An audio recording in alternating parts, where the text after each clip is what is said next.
guys, welcome back to the channel. If you're new here, I'm Nelly and you're welcome back to my YouTube channel where I share natural hair care videos and treatments that would help you grow hair with natural hair. And as promised, this is the hair butter video that I promised to share in my next video. And in the spirit of Christmas, I thought to share it with you guys. This is exactly how I use my hair butter for sealant, and this helps nourish and keep my hair moisturized for a very long time. It also serves as a protectant for my hair as well, heat damage and all. So I love to use it for my hair whenever I'm about to make my hair. Basically, I use it for my hair anytime, but most especially when I'm about to make my hair because I always use heat for my hair.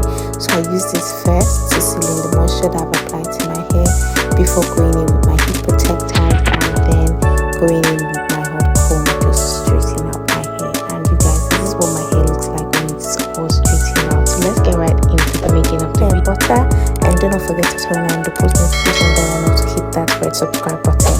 So the first and major ingredient we're going to be needing for this hair butter is shea butter. You can use any butter of choice, mango butter or whatever butter, but I'll be using shea butter, and I just had to pop that into the microwave just to help it melt really fast. Next, I poured this into a bowl and I went in with coconut oil, about a half cup of coconut oil. I was supposed to add in sunflower oil, but I didn't have any sunflower oil at this point, so I just set going with the coconut oil and later add sunflower oil because I had plans of going to get the sunflower oil later in that day.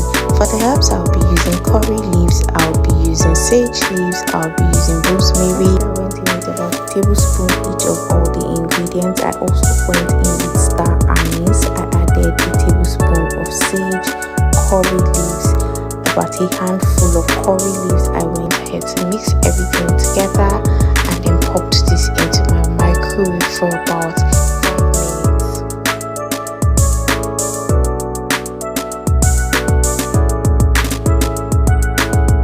And once the time is done in the microwave, bring this out, give it a good stir and transfer into a storage container. I transferred mine into a glass jar because I was going to be heating this up from time to time to continue the infusion process, because I was just meant to keep this on the side, and because everywhere is really cold, I just had to put it in a glass jar so that I can heat it up from time to time. I left this for about 2 weeks to infuse. You can do more, you can do less, or basically just follow the double boiling method, or can heat this directly on heat for as long as you want to.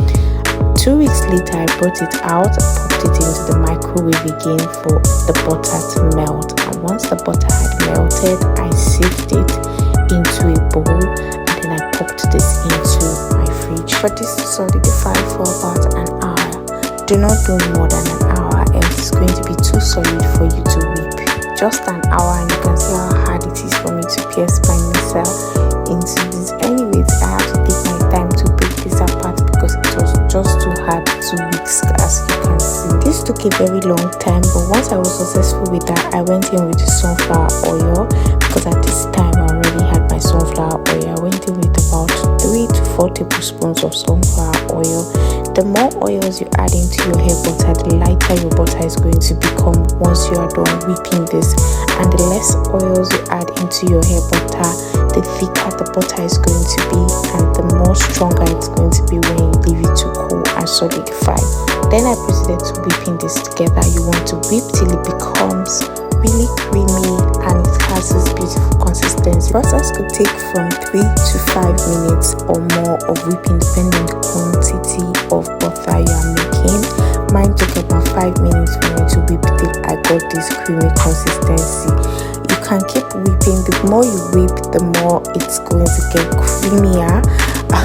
As if there's any word like that, or the more creamy your butter is going to get. So just continue to whip this and whip and whip and whip, whip and whip. In between while whipping your cream together, did I just say cream? In between while whipping your butter together, you want to scrape down the sides of the bowl. So make sure that you are whipping all of this butter and there is no part left out.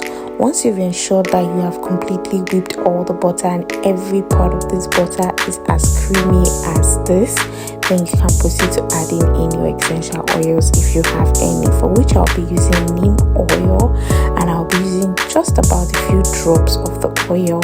I I'd be using eucalyptus oil. I would be using rosemary essential oil and a couple of other oils that I have. If you do not have any essential oils, you can go ahead and just use the butter just the way it is. You don't need to add all the essential oils that I have.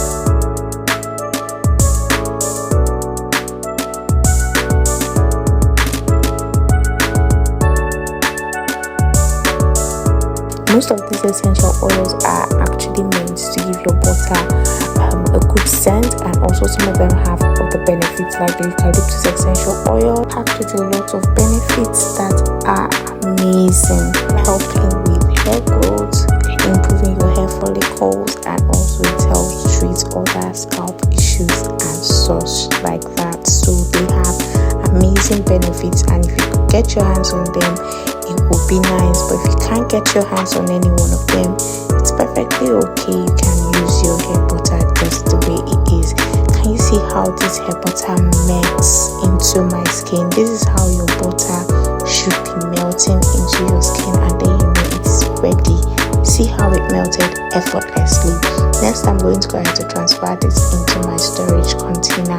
The butter I made, I think this butter is going to last me for about 6 months or more. This is how to make a hair butter that is very efficient, one that would help improve your hair's health, and one that would help manage your hair's breakage and all, and also help you with length retention. Like I already said, there is no magical product out there in the market. There are only products that are going to target the root cause of hair loss, which could be hair breakage and hair shedding and all of that. And if you have good products that will help you treat those issues, then you'll be able to retain length and be able to grow long and healthy natural hair. So after making this butter, you can store this in whichever way you prefer. You do not need any preservative, except if you plan to sell your products. I don't think your products need preservatives. You can make them and store them in a cool, dry area and use them whenever you like, however you like, and they would remain good for you at least for 6 months or even more without any preservative at all. I do not think a product you are making for self-use needs any preservative. So after transferring this into my storage container, I just made sure that there are no air bubbles in the container, and every of my hair butter is well incorporated into this container.